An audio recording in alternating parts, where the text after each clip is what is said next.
Tes 1, 2, 3, 4. Bro, mau kemana bro? Bali juga. Oke, ketemu lagi pagi ini dengan obrolan bandit. Kita ini sedang ada di tol mana? Cikampek. Oh, bukan ini ya, bukan tol Cikampek, Bali. Oh, Cikampek. Bali. Cikampek. Ya, bentar kita habis dulu tol Suramadu ya. Udah nyampe Madura. Kita mau ke suatu tempat, intinya tempat ini adalah tempat yang sangat eksotis, tapi nggak jauh-jauh dari Jakarta ya. Nggak jauh dari Jakarta, masih tetangga kita. Kali ini bandit, kami Bayu and Adit ditemenin sama gerombolannya. Kita punya, kalau lu waktu itu istilahnya apa? Kalau fans club apa namanya? Fanbase-nya. Kita punya gerombolan, ada 2 gerombolan. Grupis. Gerombolan-gerombolan. Mau jatuh. Yang di belakang itu ada siapa tuh? Yes, saya Alfian Jaya Putra. Alfian Jaya Putra. Terus ini? Saya Wisnu Tama. Wisnu Tama berhenti jadi menteri sekarang. Ubah nama. Agak lebar sekarang ya. Agak lebar. Kita bawa 2 gerombolan karena ini tempatnya agak pertama jauh, terus apa lagi ya? Agak wingit istilahnya. Wingit itu wah, salah satu urban legend juga, tokoh di tanah Jawa. Nah, ini kita mau datengin, tapi kalau saya nggak akan nyebutin tempatnya ya. Nah, nanti kita tunggu setelah pas tayangannya di sana ya. Kita ada berapa tempat sih rencana hari ini mau datang? Ada 2 tempat ya, 2 tempat. Oke, itu aja dulu. Bye bye, Mas Adit. Nyetirnya hati-hati ya. Oh iya. Siap.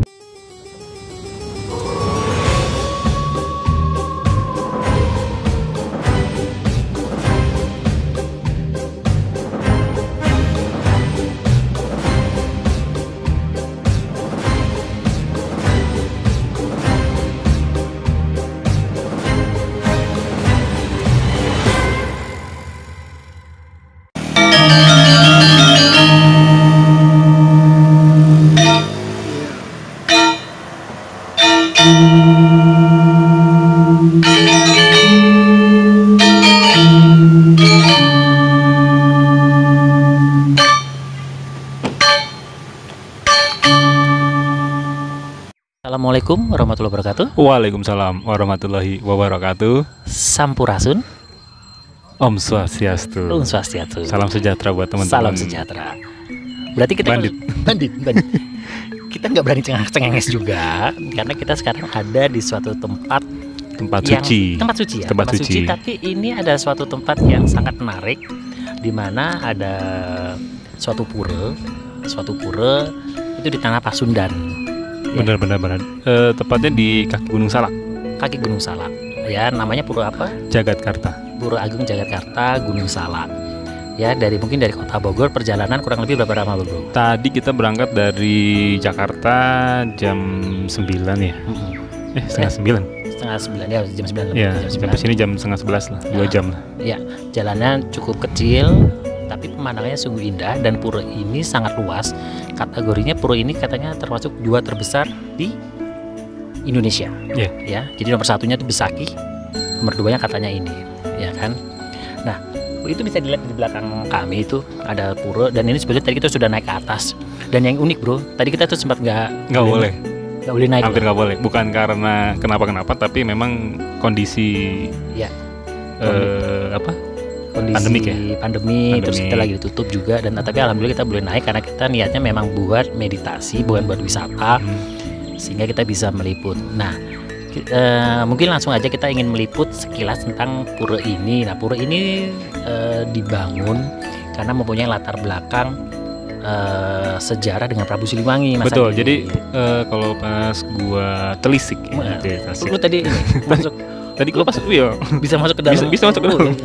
Alamnya situ apa yang lo telisik? Enggak. Jadi setelah gue telisik dari penjelasan. Nah kita dijelasin soalnya. Gak usah kalau tadi bisa masuk ke alam goib gitu. Jadi ini pura ini ada karena di tanah Jawa ini ada 2 kerajaan ya, kerajaan Hindu dan kerajaan Islam. Iya.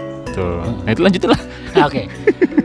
Prabu Siliwangi itu sempat mau diislamkan dengan, kalau di film-film kita kenal dengan namanya Prabu Kian Santan. Kian Santan. Anaknya Prabu Siliwangi yang kebetulan dia Islam. Nah, Nah, Prabu Siliwangi itu beliaunya sempat mau dikejar untuk Yang mau ngislamin siapa? anaknya justru. Oh, anaknya mau ngislamin. Karena anaknya masuk Islam duluan. Anaknya masuk Islam, Prabu Siliwangi sempat dikejar untuk untuk diajak masuk Islam. Tapi Prabu Siliwangi sangat kuat dengan pendiriannya, agamanya, agama leluhurnya, dan kejar-kejar tuh. Itu kalau di film-filmnya, wah pokok di TV-TV itu keren tuh, kejar-kejaran anak sama bapak ngadu ilmu, tapi nggak berantem secara ilmuwan. Sampai akhirnya Prabu Siliwangi konon katanya beliau ada di batu, di sini kalau belakang ada batu. Dia moksa. Moksa itu dalam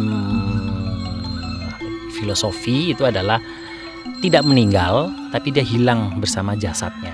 Oh, gitu. Itu kenirwana. Diangkat. Iya, itu kalau dalam filosofi ya. Jadi beliaunya ke atas, dan pada saat itu Prabu Siliwangi sangat dikenal dengan orang bilang tunggangannya, ada yang bilang ngikutin segala macam haum macan putih. Sehingga kalau kita lihat di belakang itu Ada patung macan. Patung macan putih, di depan juga ada patung macan. Ya. Nah, itu Mas Singkat Bro. ya, sejarah singkat. Cuman siapa? Kiai Santan. Kiai Santan. Dia pas lahir itu Hindu. Lah, gua nggak tahu lahirnya di mana. Jangan bercandain bro, nanti kita Enggak bercanda, gue nanya. Serius gue nanya. Lahirnya awalnya mungkin, Hindu. lahirnya pasti ya iyalah. Ya, enggak, karena kan ada perbedaan agama, kepercayaan Iya. ya dengan tadi Prabu. Dia sultan ya, dia ininya sultan ya. Sunan, dia yang mengislamkan tuh Sunan siapa gitu kan. Ya berarti dari Ya. lahirnya Hindu kan. Terus mualaf lah ya. Ya.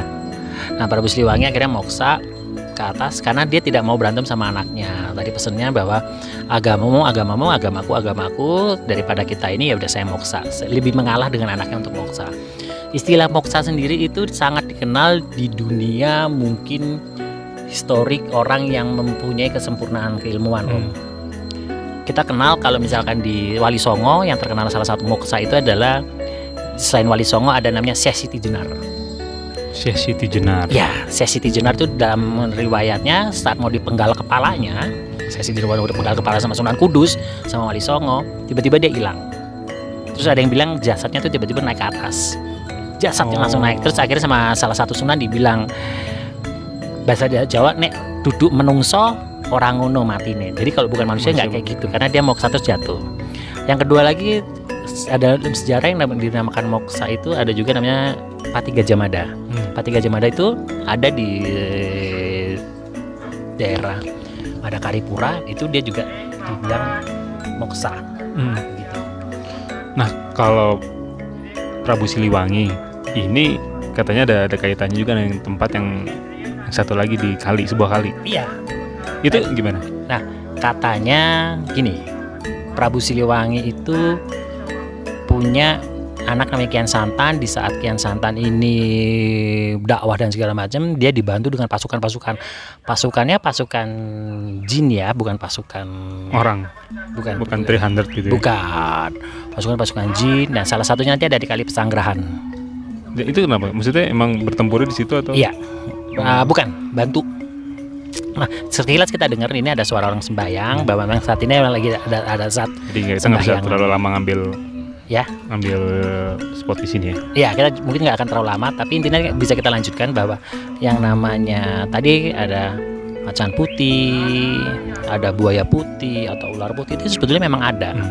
Nah, tapi memang Prabu Siliwangi sangat terkenal dengan itu tadi yang mengikuti adalah macan putihnya itu.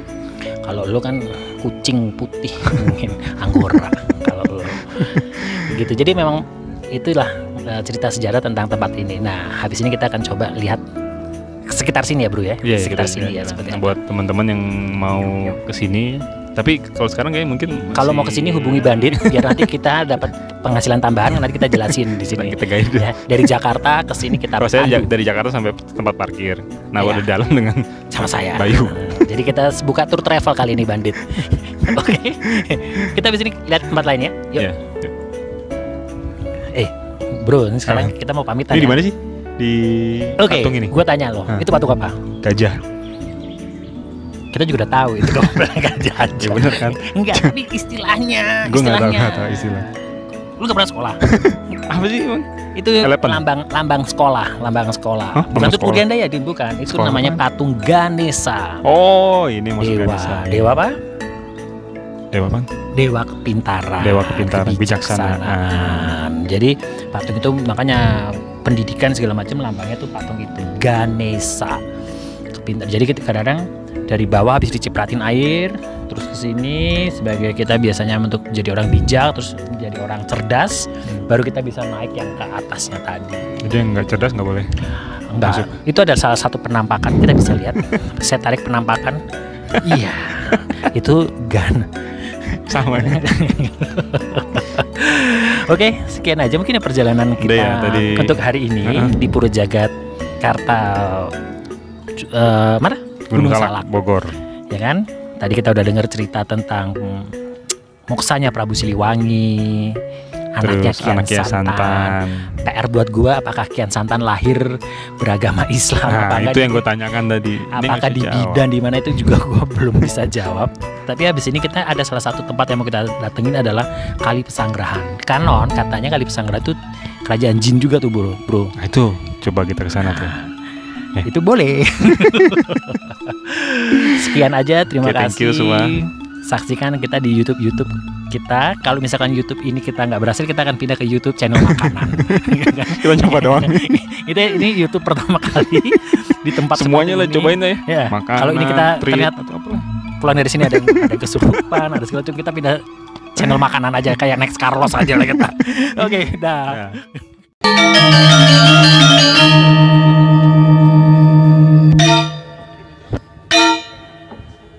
Thank